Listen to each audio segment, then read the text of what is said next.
Hey now everybody, this is Professor Island and this is Critical Perspectives, Critical Approaches, and today we're discussing psychoanalytical criticism. Psychoanalytical criticism is not psychology per se. If you have had a psychology course, you will recognize some of the elements of psychoanalytical criticism as being psychologically based, but the literary application is very specific. To begin with, you have to understand that the literary application of psychoanalytical criticism is going to be either on a character within a work or it's going to be on the author, him or herself. Let's start with the work itself.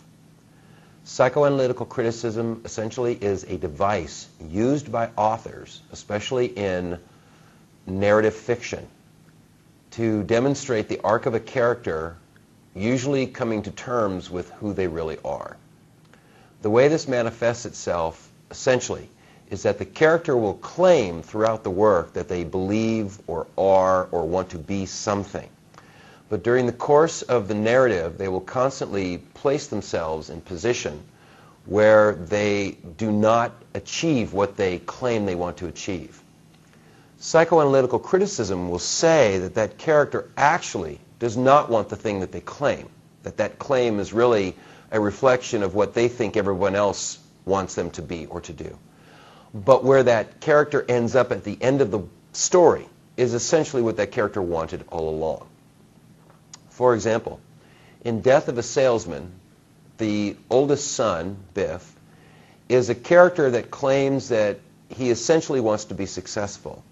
For his father, he goes on various job interviews and he is given various opportunities to be successful, both in school and in the workplace. However, each time he does one of these things, he essentially sabotages the situation. He steals something, he doesn't show up, he fails in some fundamental way. Psychoanalytical criticism would say that in actuality, Biff does not see success the same way that his father does, which is being a businessman or a salesman somewhere. But rather, he sees his father's life as a failure in and of itself. And he does not want to please his father. In fact, he is angry at his father for his father's betrayal of his mother. And therefore, he will sabotage his father's attempts to make him successful in order to get back at his father. And where Biff really finds happiness is out west on a cattle ranch somewhere by himself, which is at complete odds to Willy Loman's perspective that success is being liked and being surrounded by people. Psychoanalytical criticism requires that you stay within the confines of the story. It means that you're looking for evidence that the character is covering something up, but you will also see that there are little clues along the course of the story that will reveal where that character is going. This is often in dreams or images or even hallucinations. Certainly, a character's true desire and a character's true id, to use a psychological terminology there, is manifest in dreams and images. And anyone who is familiar with, for example, Winnie the Pooh and the Blustery Day, remembers the dream sequence in which Winnie the Pooh, after eating too much honey, has a kind of hallucinatory, I guess, honey-drunken dream, in which heffalumps and woozles are stealing all of his honey, and he cannot stop them. This is actually a manifestation of Pooh's own, essentially, selfish nature, in which he wants all the honey for himself. He's a glutton. And this is reflected not only in that story, but in other stories where he gets stuck in somebody's house because he's so large, because he's eaten all of their honey. Authors use this all the time in various ways. Anytime you have a movie or a television show or anything like that that has some kind of fantasy dream sequence that seems fantastical, especially psychedelic, likely the author's playing with this kind of id revelation context, and whatever happens in that dream is really a manifestation of either the character's desires or deepest fears. For this particular translation, like I said, what you're looking for is psychological theory as your secondary source, and perhaps a secondary source that directly discusses your primary work, if you can find one. But mostly what you are doing is you're applying the psychoanalytical criticism to the character, staying within the confines of the story. The second element of psychoanalytical criticism has to do with the author. This is not something that the author does on purpose. In fact, psychoanalytical criticism would say, and certainly psychology would say, that any author who writes, any filmmaker who makes films, any poet who writes poetry, any painter who paints, is essentially revealing their inner desires, dreams, fears, etc., their inner true self through their work. And therefore, a consistency in that person's work will actually be a revelation as to what they really are and how they really feel. Psychoanalytical criticism then uses the work as a Rorschach test of sorts, in which you use the work as a revelation of the author's own fears and dreams and desires. In other words, the work is about the author, but it's symbolic.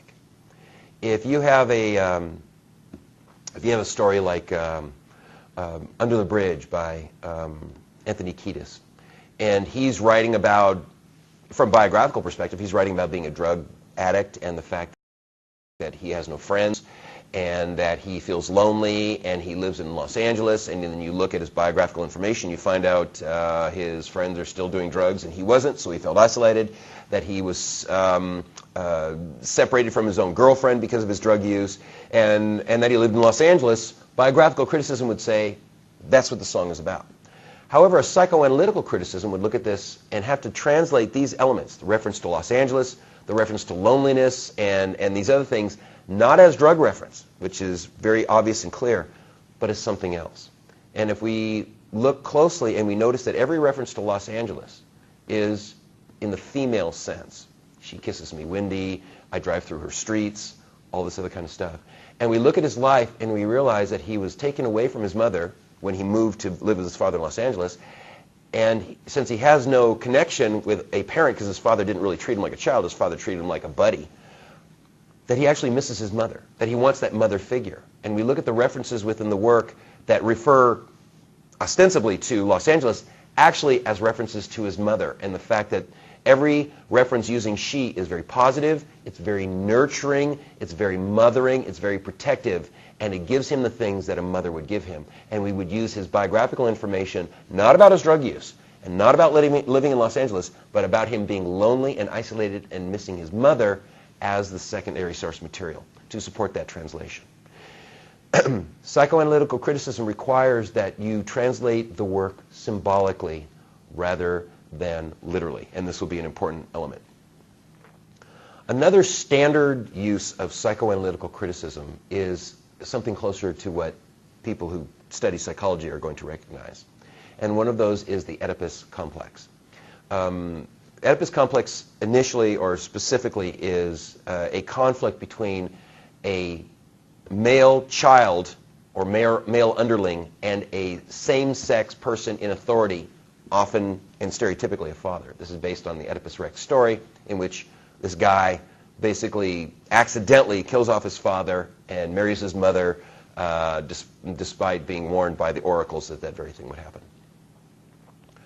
It is the fact that both the parents and the child were warned of this in the story that Sophocles is essentially saying that you can't mess with the gods. But what Freud basically did is he took the story and he said, this has nothing to do with the gods. This has to do with the characters.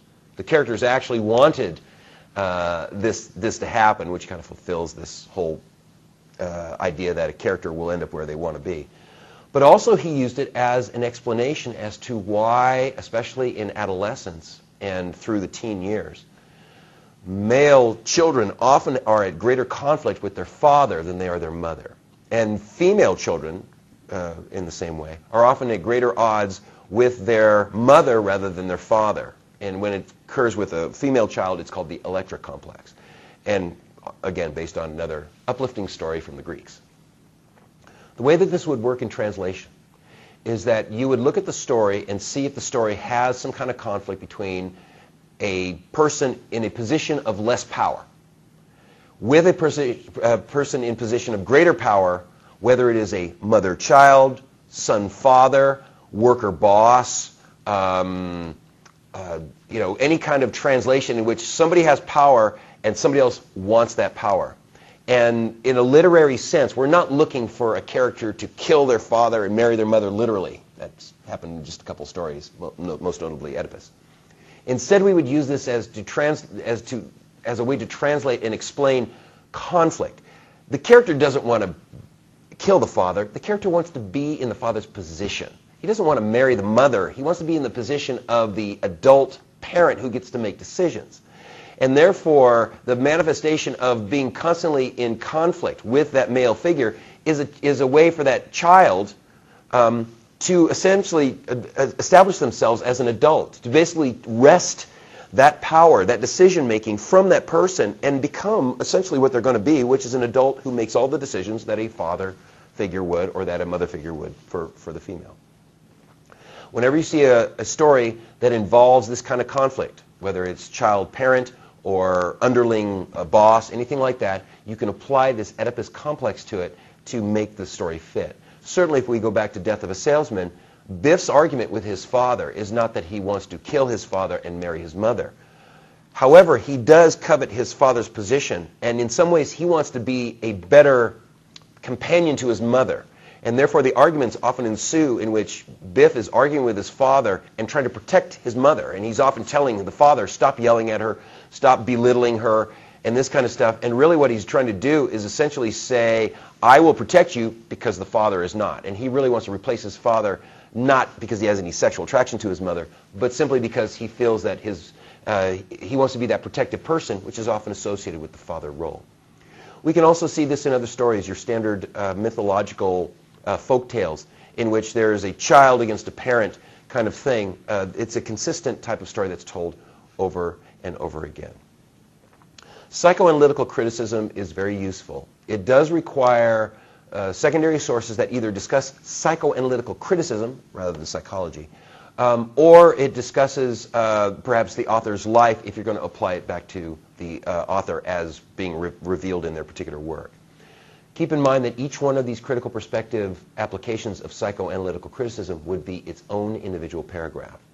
And you just simply identify where you're going from the outset at the beginning of the paragraph. From a psychoanalytical criticism applying the Oedipal complex, this story is about blah, blah, blah. And then in another paragraph, so from a psychoanalytical criticism revealing the author's true desires, this story is about blah, blah, blah. And you're really, each one of those is its own particular argument.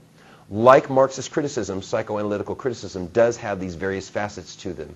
And it's important that you keep them straight, but it's also very useful. And again, if you've taken a psychology class, even if you're just kind of vaguely familiar with pop psychology, some of this will make sense. Just make sure you have your secondary sources available to you. Stay in touch.